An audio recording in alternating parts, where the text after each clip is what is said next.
Are you overwhelmed by the challenge of personalizing communication for thousands of students? That's where Element 451's AI assistants come in. From nudging prospective students to guiding those already on their journey, AI assistants don't just automate. They write, build, and optimize every step of your digital campaigns. Discover how at element451.com/AI team. I guess I don't know if I agree with you on this one, which it's rare that we're not in alignment, Seth. Hit it! That's what I'm talking about. Wait! Okay, now, from the beginning. Hit it, boys. Welcome to Higher Ed Pulse, your Monday morning energizer covering insights and trends in higher ed marketing and enrollment. I'm Mallory Wilsey, bringing over 15 years of ed tech and marketing expertise to your earbuds. And I'm Seth Odell, joining the Pulse with my own adventures from leading marketing at top universities to founding Kanahoma, one of the industry's fastest growing digital marketing agencies. Each week, we bring you the kind of insider insights you typically only find over cocktails with your pals at a conference.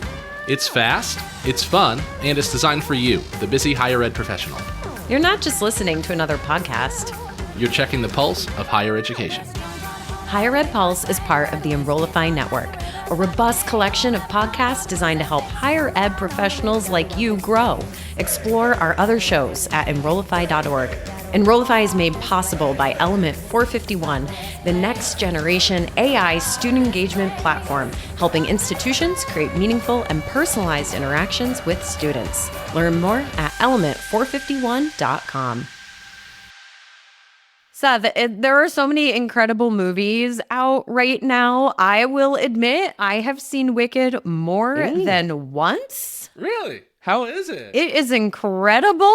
Seth, you haven't seen it yet? This is the biggest movie of the season. I saw Wicked in the theater 15 years ago, but I've not seen it. I'm not as much of a moviegoer. So how is it? Is it worth getting out to see? It is the definition of what every movie musical should be. And for me, It has been so much fun talking to friends or coworkers who haven't seen the onstage show. And so they don't know what's coming in part two. They don't know how it connects to Dorothy and those characters who make the trip into Oz. And I'm just sitting here I hope they don't get spoiled over the course of the next year, because the revelations are just so much fun to experience that first time. Oh, that is awesome. Well, I talked to Lola about going to see it, but I think for her it looks a little too spooky.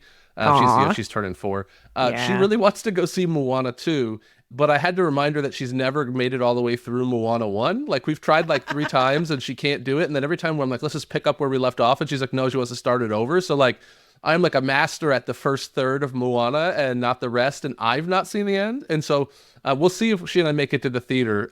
She really wants to go, but I'm a bit of a traditionalist. I'm you got to see the first before you see the second. Well, I predict that you will go and see it, Seth, and you will enjoy it with Lola. And in fact, speaking of predictions, today is the highly anticipated predictions episode. I have been really thinking about this one, Seth. I don't know about you. Me too. I brought 3 predictions. So everybody listening, Mallory and I have not shared our lists with each other. So these are of all the episodes we do, these are my favorite episodes, the reveal. Because sometimes we'll slack some notes back and forth, and we'll because we're trying to line out what we want to cover. But in these, it's no. You bring your 3, I bring my 3. I don't think they're going to be the same, but you never know. And I'm always surprised by what we share. So I love this format. This is my favorite. I can't agree more. I think I'm more excited to hear what your 3 predictions are than I am to share mine. So no, same. I'm pumped for yours. Totally. Well, on that note, Seth, why don't you kick us off with your first prediction? Okay, my first prediction is actually a marketing prediction. The second one is a little bit half, and the third one's not at all. So I veer outside of my lane of expertise just a hair in today's episode. My first one is in 2025, we are going to see paid in traditionally non-paid places. And what I mean by that is when it comes to trying to grow college and university enrollment disproportionately, we're talking about paid search and paid social, the kind of what are now traditional advertising, even though it's digital advertising. That's the core of what people do, right? Is digital advertising. But what we're seeing is paid media in particular, obviously, is getting increasingly price sensitive. It's increasingly inefficient, especially non-branded paid search. And I think it still works. And, for us at Kane Home, we spend over $30 million across a lot of those channels, and our partners are growing. But for the folks that are going to have like breakout growth, so my prediction actually is more specific. If someone's going to have breakout growth next year, I think one of the reasons is that they're going to invest paid media dollars in traditionally non-paid places. And what I mean by that is some of the obvious like content and SEO, but also influencer and heavily rethinking what brand actually means. I had a really insightful conversation with a CMO at a large, predominantly online institution a couple weeks ago in person. And he was talking about the percentage of his budget that he was going to be investing in thought leadership as a primary driver. So they're an institution that is very specific, right? So that they have academic leaders in very specific tracks that folks are interested in. They're an institution that does a lot of licensure and credentialing. And so within the fields, they're well known. And his thing was, I want to figure out how I can get podcasts and blog articles and significant content built around areas of study where I can build internal influencers and then leverage their distribution as a way to market the institution. And he was talking about investing upwards of, 20 or even 30% of his marketing budget in this initiative, which historically, that's what you would invest in. And for those listening, I'm doing air quotes, traditional media. So a lot of times people sit down and they think, how much are we going to spend on TV and radio or billboard or streaming? And you kind of carve out this awareness bucket because you know that brand really matters. And then you have this more direct response bucket.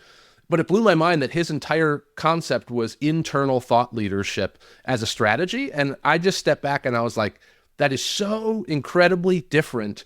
But he's still investing paid dollars. He's just saying those dollars won't go to Google or to Facebook. They're instead going to go to us building this internal content engine. And the idea of building in-house influencers and funding it through marketing that would traditionally go to lead gen activities, I thought was wild. And if I'm a betting person, I'm like, I'm betting on this to work. I believe that will work. And so if you're going to see significant growth next year, I think it might come from some people that are investing paid media dollars in traditionally non-paid places. That's prediction number one.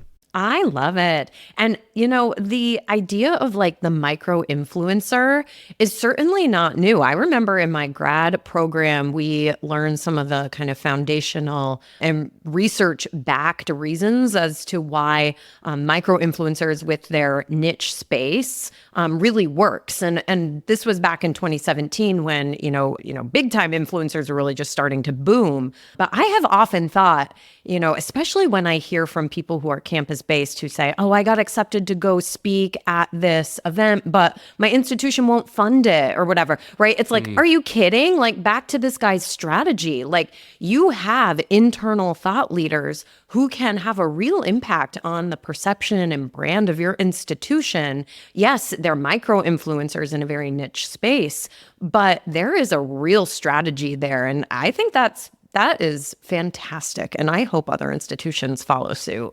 Me too. I'm going to track it. If it works out, I will share it here on the pod too. I'll make sure to give some updates on it. But that's my first. What is your first prediction for 2025, Mallory? Well, I will say all of my predictions are around artificial intelligence. So on brand.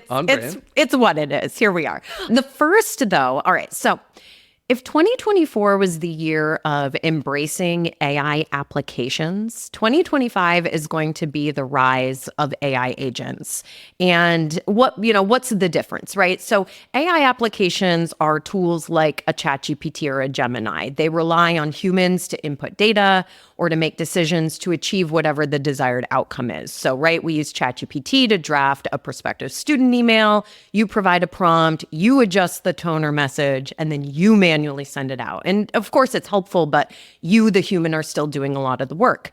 Whereas AI agents are going to act more like your fully staffed enrollment team that's working behind the scenes, but on autopilot. So the agent proactively gathers information, makes decisions, and takes actions all based on predefined parameters without requiring constant input or oversight. I think like a car is a good analogy, like an AI application is a car that you are driving, whereas an AI agent is the self-driving car that's kind of purpose-built for a narrow task, like getting me back and forth from my spin class. Yeah.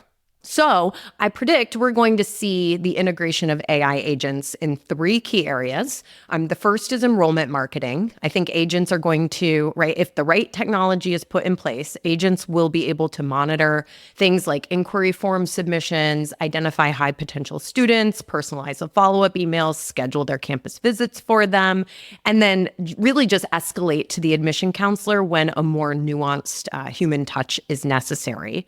Second, I think it's going to be in student success. Agents will be able to scan LMS activity, flag students who may be struggling, and suggest interventions to academic advisors and maybe even follow up with the students more proactively.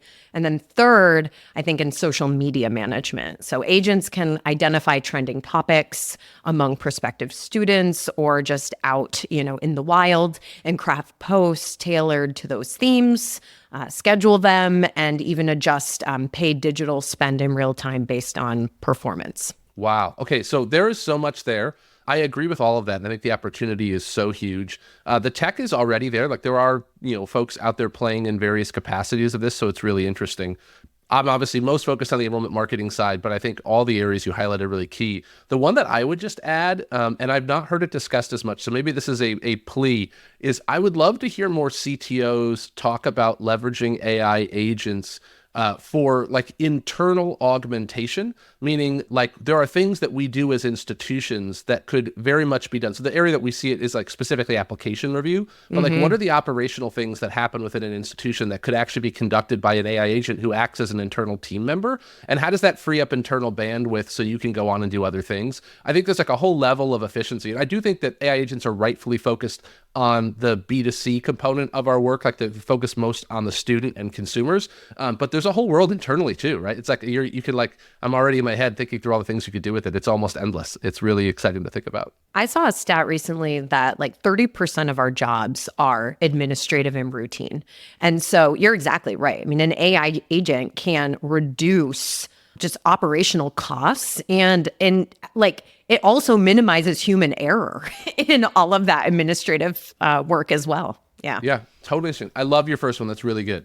Okay, my second prediction, and I'll lead with it and I'll unpack it, is that we are going to see a talent migration from the private sector back into colleges and universities.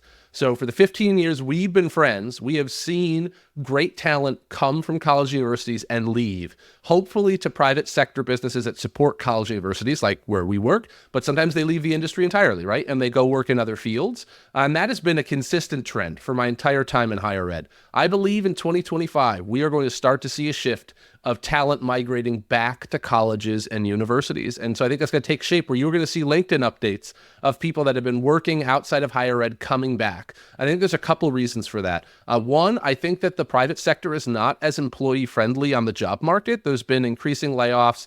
There's a lot of high skilled labor that is looking for work. And so I think that the stability that was coming from like a fast growth private sector isn't quite there as much. And so I think that we're seeing more and more folks that we know that are, that are open to work or losing roles. And it's hard to find those positions. And I also think we're just at a place in life where more folks are willing, I think, to potentially take either lower compensation for the opportunity to be more fulfilled, or just to take an in-house role that actually has more appropriate compensation, because we're seeing college universities investing more in tech and marketing positions. And so I believe that 2025 will be the year that we see a talent migration that really represents a return to in-house. And I hope to see that, and I believe that's going to take shape. So that's my probably the boldest prediction of the three. And I don't know, maybe controversial. Like, I guess I don't know if I agree with you on this one, which it's rare that we're not in alignment, Seth. I actually feel like people are going to continue to leave campuses. And I've had a few conversations with folks just this week asking about, hiring opportunities that maybe I heard about from AMA and expressing some of the frustrations. I think maybe I'm a safe person to talk to because they know I'm very pro AI. Like I was at an event a few weeks ago, and there were some folks sitting around the table saying, like, our institution hasn't even started to think, like, hasn't even developed the committee to think about the committee yet. Like, we're so far behind. So I don't know. And it'll be curious to see how this plays out. I'm wondering, though, like, what's influencing this prediction? Have you had some conversations with people, or are you just kind of like seeing the market shift? So to me, it's more just seeing the market shift. I'm seeing more and more talented people that are open to work, that are leaving institutions and going to work for organizations. And then there's a staff reduction, and now they're looking. I've had folks that reach out to me that have been unhappy sort of with the pace or level of work that they're running into. And so I think it's more like the instability that I think exists and continues to expand in the private sector, that I think there's going to be a pocket of folks that will prefer the stability of an institution and are willing to take the drawbacks. It's also complemented by the fact that I've recently seen a couple really interesting positions for institutions that are fully remote and are funded well. Like, I know people that are making like well into six figures, like, north of 2 at institutions in roles where they're not even like the CMO. Wow. And it's like, wow, like, and it's remote. And so those are not common, but I'm seeing more institutions willing to pay for very specific positions and have very high compensation. And so, I may be reading too much into those, like that may be a sample size of 2 or 3. But that combined with so many really great folks being out of work or open to work makes me think that some population of them may say, you know what, I'm ready to go have an impact internally again, if they can find the right president and the right institution. Because I do think we're still going to see that shuffle from institutions that are not being innovative or adapting. Folks are going to, talents can continue to shed from those opportunities. So that's probably what's informing it. But it's also, it's why it's a prediction, because that's not terribly informed. So we'll see. Well, I mean, that gives me hope. If compensation and, hybrid or remote work opportunities in our industry can catch up to other industries and do it quickly, then spot on. Like, why wouldn't you want to go back and work at a campus? So many of us did get our start there. And I'd be lying if I said there were days that I didn't miss that energy and excitement of being on a college campus. Okay, hold on. You know what? Yeah, maybe there's some of that in my thing too, actually. So like, I'm out here running a 30 plus person business on the private sector.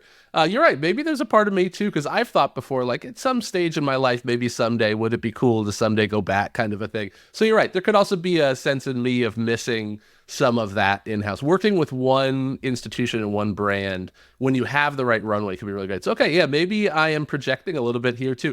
For what it's worth, I'm not going anywhere. I love it what I'm building. But, there might be a little bit of personal self-reflection I got to do based on what you just shared. That's really interesting. That end of year nostalgia, there it is. Yeah, I am like the most nostalgic person I like ever. People that know me know I'm like a big time like ritual routine traditionalist. Like if we did it before, let's do it again. It's like I like that comfort of nostalgia. All right, here comes my second prediction. Yeah, I'm ready. I am ready for it. We did an entire episode on this topic not too long ago, but I do believe that the boom of AI generative search is going to reshape digital engagement and higher ed websites.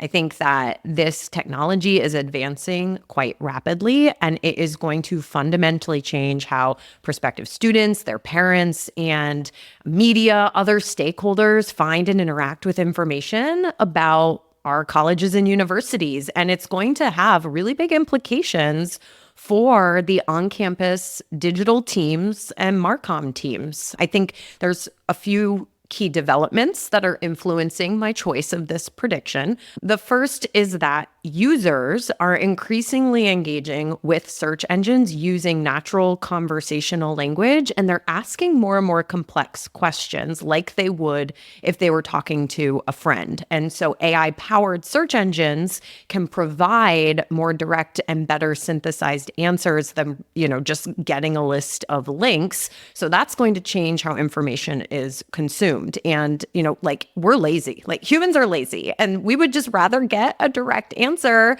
that might be wrong than an accurate answer that's going to require us to take on a lot of research to go find it. So I think that's influencing this. There's also a decrease in traditional web traffic, right? Because like if you go to Google, AI is providing you a direct answer. So now there's this zero-click search and people are obtaining information without ever going to the .edu. So those traditional SEO strategies are going to become less effective. And then there's also, and I think this has always been true, but like a lot of schools have outdated or fragmented web content. And there's a lot of pressure to keep it updated. But I don't know, maybe there was never like the major catalyst for doing it. The like, if we don't do this, then this thing is going to happen. And I think the rise of AI generative search is kind of acting as a bit of a Trojan horse. One of my interviews at AMA with Knox College was saying that that faculty and staff like in a room felt more compelled to go and maintain and update their departmental websites in a way they never had expressed before. Because they knew what it was. Yeah, we knew what it was feeding. Exactly, wow. Exactly. And so if your online presence doesn't have an accurate representation on those pages, right? Like the AI generated answers are not going to be accurate. So there's this is causing faculty especially to have some mindset shift. So how interesting. I completely agree. To me, you're right. Shifting consumer expectation is the first. That is, it's being done in other places. Consumers will expect it. So we don't have to lead here. We have to follow. I think the rise of zero-click search is huge, especially when it comes to things like cost or one-off questions that people have. Do you offer this program? How much does this cost? We're going to see those answers in a search engine where they never leave. I also think based on that pressure, you're right, it does cause this increased need to increase conversion. So how can we provide better value to the traffic that we do have? And then the fourth that I will just add is ease of implementation. So I've been digging much more into this area in the past few months. And this is not remotely a technical lift compared to like switching a CRM or an outbound call dialer or things like this. Is like there are ways to implement this in days and weeks and not months, and with very little technical knowledge needed on the institution side. And so I think that when people realize the barrier to entry is much lower than they might think, and the cost is lower, that like it's actually a lot of providers, it's reasonably priced. And so for all those reasons, I am super bought into your prediction. I totally agree. Well, the call to action for anyone who's like also listening, being like, ooh, this might be a thing. Go and look at the content on your website, right? Like that's got to be step one, because, and I'd say even like go talk to the faculty and departments and get them to more actively participate in this content creation, because it has to be really rich content that AI can't easily generate on its own. And if institutions can focus on that valuable type of content, like that's going to ensure you are appearing at the top of that Google search as the authoritative resource. All right, Seth. Okay, my third prediction, I need to preface by saying it's not one I'm excited about or supportive of, but I believe in 2025, the Department of Education will be disbanded. It has been a talking point, obviously, from many Republicans. The incoming president, Trump, has obviously made it a point that he's been pushing for, and I actually believe they will be successful. The question really comes out of 2025, 2026 in my mind, and whether or not this will become like an immediate issue, but I think that they will find enough support in Congress if they develop a solution that wins enough folks over. So what I really think is going to happen is that K-12 education is going to be distributed back to the states. I think the motivation is to control curriculum by way of controlling funding, which leaves post-secondary education and college universities and student loans in particular needing a home. So I don't think that will be dissolved is the key thing. It will be disbanded, and I believe it'll be moved to the Department of Treasury. So I don't think student loans will be disrupted necessarily in a significant way, but I think the motivation there is threefold. One is that they politically want the department to be disbanded, so they want the win. The second is I think that they want to find a way to provide access for those funds to more people. And what I mean by that is I think that we're going to see student loans offered to more non-degree alternative offerings. It'll be talked about by way of supporting vocational programs, apprenticeships, and areas that are already being invested in, but it'll also mean more non-degree private companies that are offering educational alternatives will have an access to student funds. And I think that's the second area. And then the third thing I'll say is I actually think in many ways post-secondary is just sort of a casualty of the broader conversation. In so many ways, it's really a K-12 conversation. So I think it's very unfortunate. I think it will happen. And I think the question for us will be, be obviously what happens big picture. I don't think a lot from a student loan perspective, but what happens in the short term? Do any of us have a lot of confidence that we can, disband a large federal organization with thousands of employees and then shift student loans into another department and have no blips? And we've all lived through the FAFSA fiasco, which feels like the teeniest issue compared to attempting to pull something like this off. And so I don't know what the impact will be, but my prediction is I actually do believe the Department of Education will be disbanded in 2025. I hate this prediction. I know. And the fact that I think I don't know. I think it's probably going to happen. It's a really, really, I should have led with that, right? Like, I should not have finished on this one because it is like the biggest, heaviest downer reality, right? Really is. Here I am. It was my third prediction. Hopefully you can lift us up with a stronger one to finish yours out. I'm afraid for the future Last Week Tonight episode with John Oliver on this topic, I know. Oh gosh, my heart hurts. Yeah, I'm just going to breeze past this because I don't like it and I don't want to talk about it. So on to my third prediction, Seth. Third prediction. Let's hear it. Hopefully it's a little bit more elevated than mine. Well, it's all about AI again. And I was reading this article from McKinsey who was kind of referring to hyper-personalization as the care of one. And that when done right, personalization, right, should surprise and delight us. And that consumers don't want to see content or products based on what they look like. They want to see content and products based on who they are. Ooh, yeah, that's really interesting. Yeah. So my third prediction is that it's the combination of not just hyper-personalization, but hyper-personalization with empathy through data and AI. And it's going to redefine student engagement next year.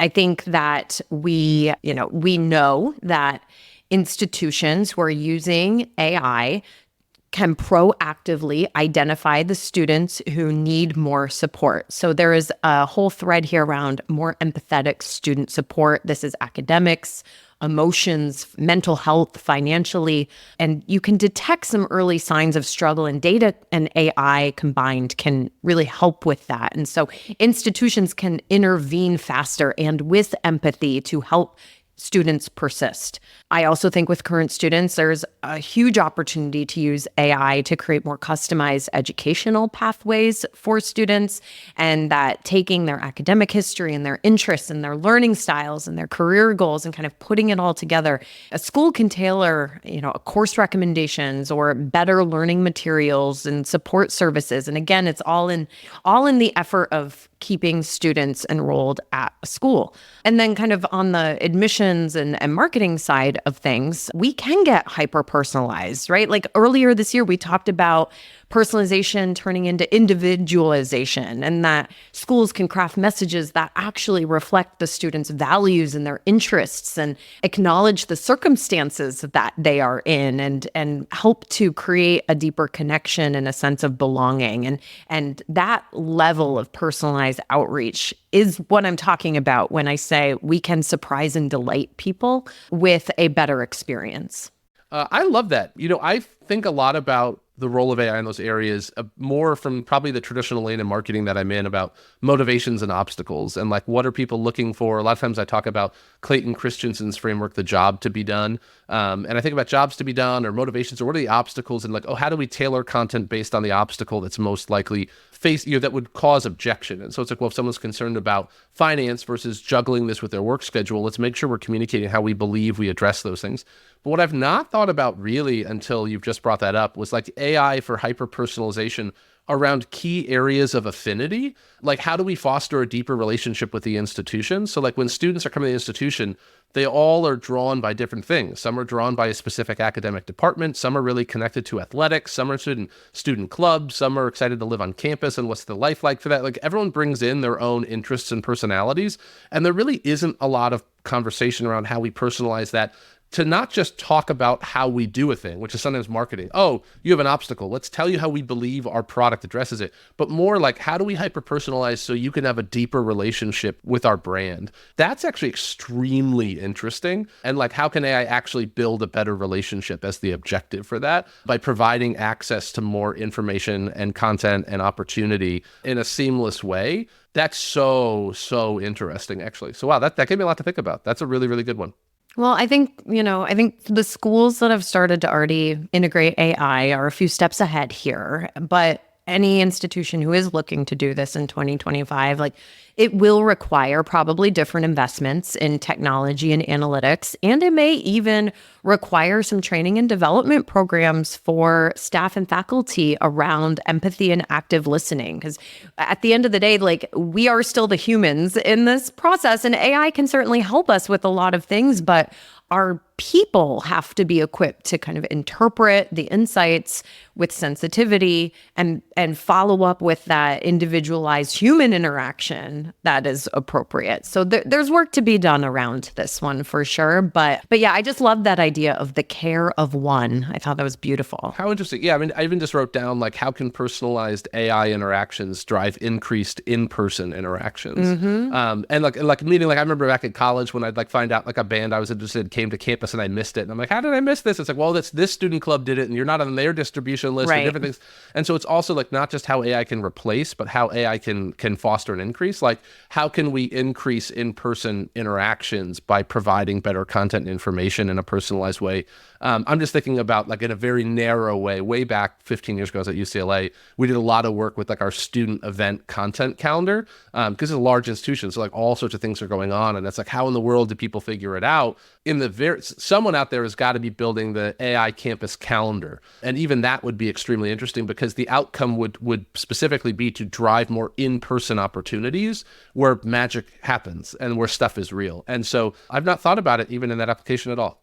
Well, I think the populations that will benefit most here are the at-risk populations, part-time students, first gen, those balancing education with full-time work, people of color. So next week, Seth, I think, we've already talked about this, but next week we're going to hone in on what we're calling the invisible student in our episode and kind of addressing some of the equity challenges in recruitment through graduation with those populations in particular. Yeah.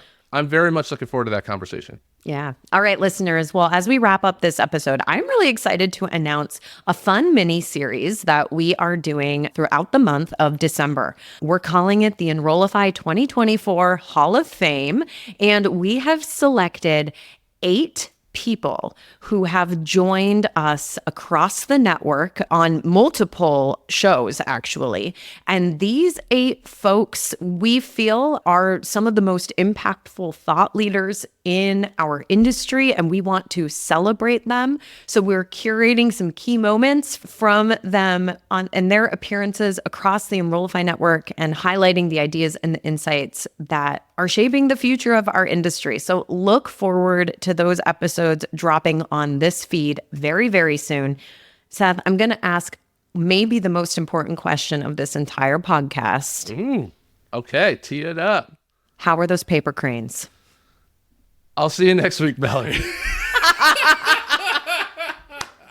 All right, we'll see you next week on that one, friends. We'll talk to you soon. Bye-bye.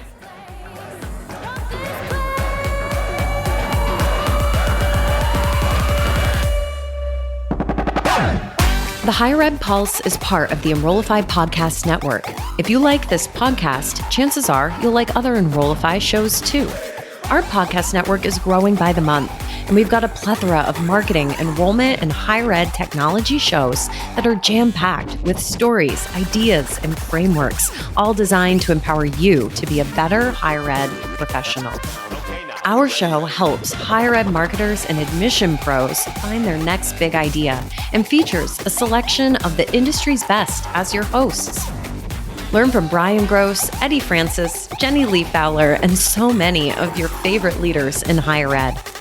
Enrollify is made possible by Element 451, the next generation AI student engagement platform, helping institutions create meaningful and personalized interactions with students. Learn more at element451.com.